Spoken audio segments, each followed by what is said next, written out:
Sumainyo ang kapayapaan. Ang araw na napakahalaga sa inyong mga buhay ay inyong natutunan. Kung kaya sa malaon ninyong pananalangin na may pagkakaisa, maging sa pananalangin ninyo para sa inyong mga sarili, ito'y tinutunan ng Diyos.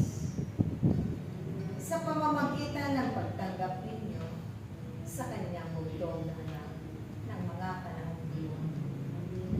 Dahil malao na pala kayo na tinatawag ng Diyos, subalit ang mga mahalagang bagay na ito ay hindi ninyo kaagad natutunan. Napakalaga naman.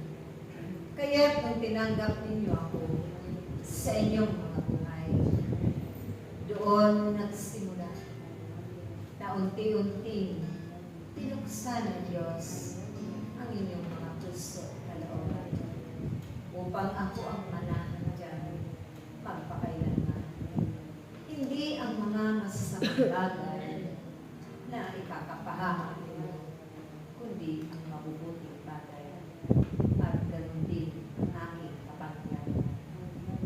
Sa aking pananahan, tunay na iningatan ninyo at minahali ang tunay na katotohanan na siyang magpapalaya sa inyo sa lahat ng inyong mga kasalanan.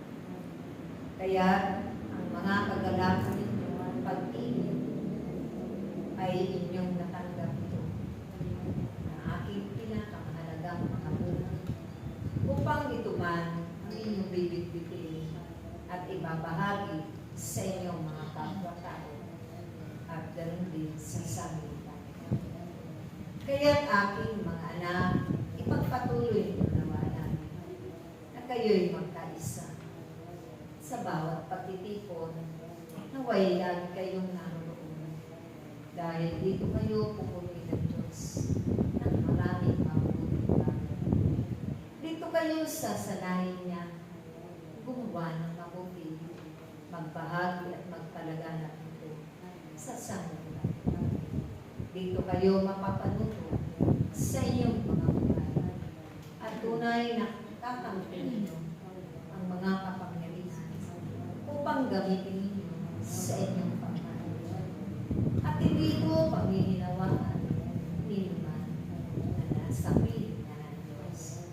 Kaya't aking mga anak, huwag ninyong hahayaan na hindi kayo paghalian ng Diyos. Manatili nawa lagi ang pag-aaral at kayo man ay laging sumunod sa kanyang mga mahalagang ipinag-utos dahil ito ang magiging daan upang marating ninyo ang buhay na walang hanggan. Sa paggawa ninyo o pagganap ng mga tungkulin, lagi ninyong lakpan ang pag-ibig at kagalakan upang maging kapakinabangan. Hindi masasayang ang mga inaalay ninyong oras at panahon at pagkakataon. Ganon din ang pag-aalay ng inyong buong sarili na may katapatan at may katotohanan dahil ang Diyos ang siyang katotohanan. Kaya aking mga anak, ingatan ninyo at pangalagaan ninyo na lumawig pa ang inyong mga pananalig sa pamamagitan ng paghingi ninyo ng awat na bag sa Diyos. Maging ang inyong pagtitiwala buong-buo at ang inyong pananalig